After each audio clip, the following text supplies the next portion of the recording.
सार वचन राधा स्वामी भारती भाग दूसरा वचन 253। जबकि सदगुरु को तुम मालिक कह चुके तो फिर और मालिक कहाँ से आया कि जिसको तुम मानते हो और बड़ा समझते हो। तुम्हारे तो एक सदगुरु ही मालिक हैं। देख रखकर जो स्वरूप दिखलाया है पहले इसी से काम होगा। दूसरा स्वरूप उनका सच्चे मालिक यानी सतपुरुष राधा स्वामी का स्वरूप है और वही तुम्हारे सच्चे बादशाह हैं। वचन 254। जिक्र है कि दक्षिण में एक मुकाम पर एक फकीर साहब जो पूरे गुरु थे विराजते थे और एक चेला उनका निहायत गुरुमुख था। एक रोज सत्संग उनका हो रहा था। तब एक मुसलमान मौलवी जो मक्के के जाने के वास्ते तैयार था आया और उसने फकीर साहब से कहा कि मक्का और काबा बहुत बुजुर्ग और उत्तम जगह है। आपके सेवकों को भी वहां दर्शन के वास्ते जाना चाहिए और कई तरह से उसकी तारीफ और महिमा करने लगा।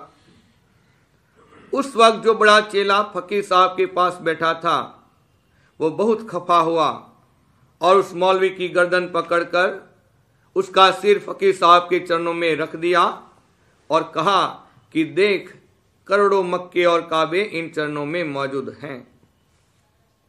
जब फकीर साहब उठकर वास्ते हाजत के जरा बाहर गए तब उस सेवक से और मौलवी से खूब चर्चा हुई। जब फकीर साहब आए तब मौलवी ने शिकायत की। उस वक्त गुरु साहब ने सेवक को समझाया कि नहीं, काबा बहुत अच्छा है, जैसा कि मौलवी कहता है वैसा ही है और दर्शन करने योग्य है। जा, तू भी इसी वक्त मौलवी के साथ जा। वो सेवक पूरा गुरुमुख था, हाथ जोड़कर खड़ा हो गया और कहा कि जैसे हुक्म गुरु साहब का। उसी वक्त मौलवी के साथ जहाज पर गया। जब कुछ दूर जहाज चला तब बड़ा तूफान आया और वो जहाज टूट गया और सब लोग जो जहाज पर थे डूब गए। पर ये सेवक एक तख्ते पर बैठा रह गया और ये भी थोड़ी देर में डूबने को था कि एक हाथ समुद्र में से निकला और आवाज हुई कि जो तू अपना हाथ दे तो तुझे बचा लूं। तब सेवक ने पूछा कि तुम कौन हो? आवाज आई कि मैं पैगंबर साहब हूं। तब सेवक ने कहा कि मैं नहीं जानता कि पैगंबर साहब कौन है। मैं सिवाय अपने गुरु साहब के दूसरे को नहीं जानता हूं। तब वो हाथ छिप गया। फिर थोड़ी देर पीछे जबकि ये सेवक तख्ते पर बहा जाता था और गोते भी खाता जाता था, दूसरा हाथ निकला और कहा कि हाथ पकड़ ले, तुझको बचा लेवें। सेवक ने पूछा कि तुम कौन हो? आवाज आई कि हम खुदा यानी ईश्वर हैं। इसने वही जवाब दिया कि मेरा खुदा तो मेरा गुरु है, दूसरे खुदा को मैं नहीं जानता। तब वो हाथ भी छिप गया। जरा देर के पीछे फिर तीसरा हाथ निकला। ये हाथ उसके दादा गुरु का था। उन्होंने कहा कि मैं तेरे गुरु का गुरु हूं, मुझे तू अपना हाथ दे, मैं तुझको निकाल लूं। तब उस सेवक ने जवाब दिया कि मैं सिवाय अपने गुरु के अपना हाथ किसी को नहीं दे सकता हूं, कोई क्यों न होवे। चाहे मैं डूब जाऊं चाहे जिंदा रहूं, मैं सिवाय अपने गुरु के किसी के कहने से नहीं निकलूंगा। तब वो हाथ भी गुप्त हो गया। फिर आप गुरु साहब आए और उन्होंने सेवक को गले लगा लिया और फौरन अपने मकान पर ले आए। अब मालूम करो कि पैगंबर साहब और खुद ईश्वर और गुरु के गुरु ने जो आवाज दी थी वो इसके इम्तिहान और परीक्षा के वास्ते थी। और जब वो गुरुमुक्ता में सच्चा और पूरा उतरा उस वक्त गुरु साहब आप प्रकट हुए और उसको बचा लिया। अब जीवों को चाहिए कि जहां तक बने इसी तरह की मजबूत और सच्ची प्रीत और प्रति सदगुरु की करें।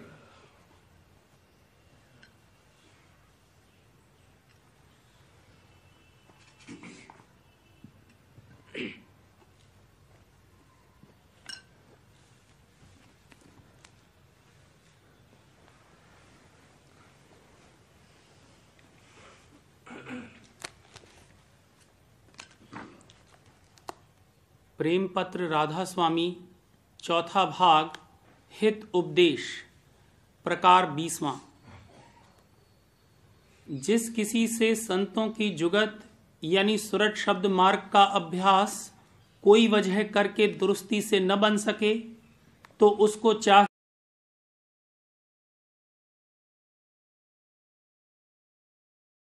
उतना ही करता रहे और संत सद्गुरु और उनके सत्संग से सच्चा और पक्का नाता जोड़े, यानी उनमें थोड़ी या बहुत सच्ची और पक्की प्रीत करे, तो वे आखिर वक्त पर अपनी दया से उसकी सहायता करेंगे और अपना बल देकर आइंदे उससे करनी जिस कदर मुनासिब और जरूर होगी कराकर उसका पूरा काम बनावेंगे। जो जीव की संत सद्गुरु के सत्संग और शरण में आए हैं और उपदेश सुरट शब्द मार्ग का ले लिया है, पर उनसे अभ्यास जैसा चाहिए दुरुस्ती से नहीं बनता है, यानी मन उनका चंचल रहता है और अनेक तरह की संसारी गुनावन उठाता रहता है। लेकिन वो जीव सत्संग नेम से करते हैं और संत सद्गुरु के दर्शन और वचन में उनकी किसी कदर लाग है और थोड़ी बहुत सेवा भी तन मन धन की अपनी ताकत के मुआफिक करते रहते हैं, और जो सत्संग से दूर रहते हैं तो बानी का रोजमर्रा थोड़े बहुत शौक के साथ पाठ करते हैं और जब जब मौका मिले सद्गुरु के सन्मुख जाकर कोई दिन सत्संग करते हैं। और जो भजन में मन नहीं लगता है तो ध्यान और सुमिरन मन लगाकर करते हैं, और जो ध्यान में भी मन अच्छी तरह नहीं लगे तो सिर्फ सुमिरन राधा स्वामी नाम का प्यार के साथ करते हैं। खुलासा ये कि जो वक्त उन्होंने अपने परमार्थ की कार्रवाई के वास्ते मुकर्रर कर लिया है, उसमें कोई न कोई परमार्थी काम जैसा तैसा किए जाते हैं और अपने मन की हालत देखकर अंतर में झुरते, शर्माते और पछताते रहते हैं, और थोड़ी बहुत चिंता अपने उद्धार की निस्बत उनके मन में लगी रहती है।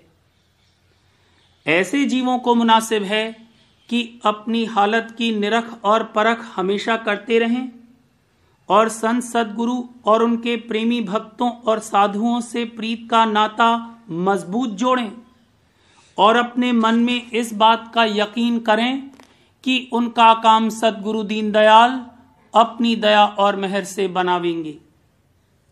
और ऐसे जीवों को चाहिए कि संत सद्गुरु और प्रेमी जन के साथ सच्ची दीनता से बर्ताव करें, और जो कि मन उनका अंतरी अभ्यास में कम लगता है तो तन और धन की सेवा अपनी ताकत के मुआफिक शौक और प्रीत के साथ ज्यादा करें। ऐसी कार्रवाई से उनके मन में प्रीत और प्रतीत बढ़ती जाएगी और उसके साथ मन भी थोड़ा बहुत निर्मल और निश्चल होता जाएगा और अंतर अभ्यास भी किसी कदर दुरुस्ती से बनने लगेगा। लेकिन इन जीवों को खास कर भरोसा संत सद्गुरु की दया का अपने मन में मजबूत रखना चाहिए और जैसे बने तैसे उनकी प्रसन्नता हासिल करने में कोशिश जारी रखनी चाहिए। इन जीवों की ऐसी हालत मुलाहजा करके संत सद्गुरु जरूर उन पर दया फरमावेंगे, यानी आखिर वक्त पर उनकी सहायता करेंगे और थोड़ी बहुत प्रेम की दाद देकर आइंदा उनसे अंतरी अभ्यास दुरुस्ती से कराकर उनके मन और सूरत को ऊंचे देश में चढ़ावेंगे और रफ्ता रफ्ता एक दिन निज घर में पहुंचाकर विश्राम देंगे, जहां हमेशा को महासुखी हो जावेंगे। संत सद्गुरु की दया का वार पार नहीं है।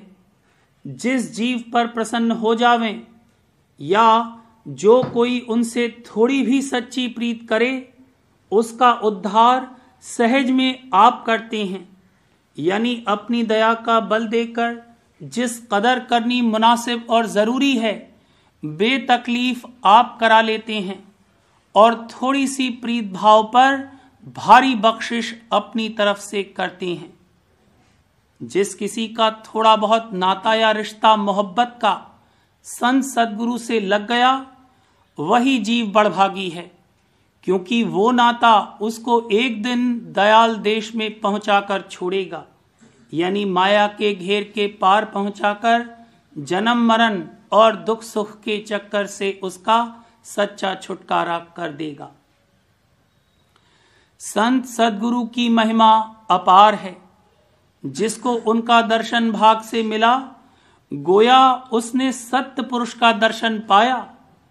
चाहे वो इस बात से खबरदार है या नहीं, लेकिन दर्शन का असर जरूर होवेगा, यानी उसकी सूरत ऊंचे स्थान पर चढ़ाई जावेगी, चाहे ये काम जल्दी होवे या कुछ देर के साथ, मुताबिक उस शख्स के कर्मों के।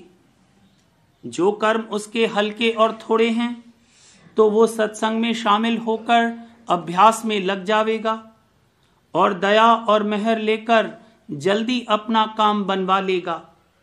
लेकिन जो कर्म उसके भारी और बहुत से हैं, तो दया से उनका जल्द कटना शुरू हो जावेगा, यानी 1, 2, 3 जन्म में चाहे जिस जोन में उन कर्मों का भोग करके सत्संग में आवेगा और शौक के साथ वचन सुनकर और सुरत शब्द मार्ग का उपदेश लेकर अभ्यास में लग जावेगा।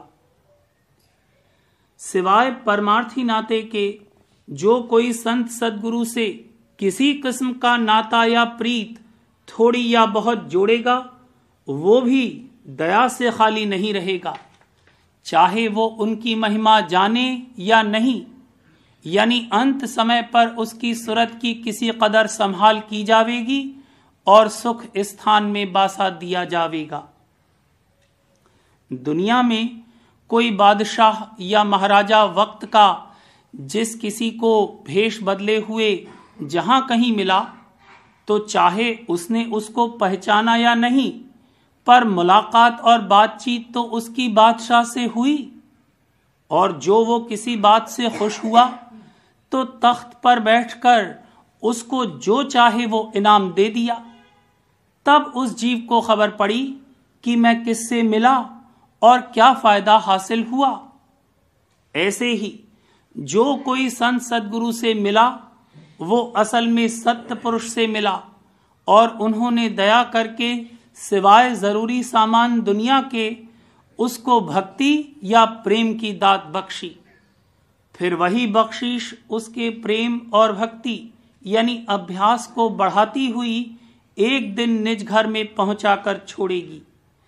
तब ज्यों-ज्यों तरक्की होती जावेगी, उसको खबर पड़ती जावेगी कि मैं किससे मिला और कैसी भारी दया उन्होंने मुझ पर करी। और जब वे दूसरे जन्म में फिर मिलेंगे और मेहर से थोड़ी बहुत अपनी पहचान बख्शेंगे, तब ये सर्व अंग से उनकी सेवा और सत्संग और अभ्यास करेगा और दिन दिन अपना काम बनता हुआ देखकर मगन और निश्चिंत हो जावेगा। ऐसी महिमा संत सदगुरु की समझकर हरेक जीव को, चाहे औरत होवे या मर्द, मुनासिब और लाजिम है कि जैसे बने तैसे थोड़ी या बहुत प्रीत उनके चरणों में करें, और चाहे जिस किस्म का नाता मोहब्बत का उनके चरणों में जोड़ लेवे, तो आहिस्ते आहिस्ते एक दिन उनकी मेहर और दया से छुटकारा उसका काल और कर्म के घेर और मन और माया के जाल से जरूर हो जावेगा और अपने निज घर में पहुंचकर परम आनंद और परम शांति को प्राप्त होगा। संत सदगुरु का मिलना और उनकी थोड़ी बहुत पहचान करना महाकठिन है, क्योंकि वे गुप्त रहते हैं और जाहिर में जीवों की तरह बर्ताव करते हैं।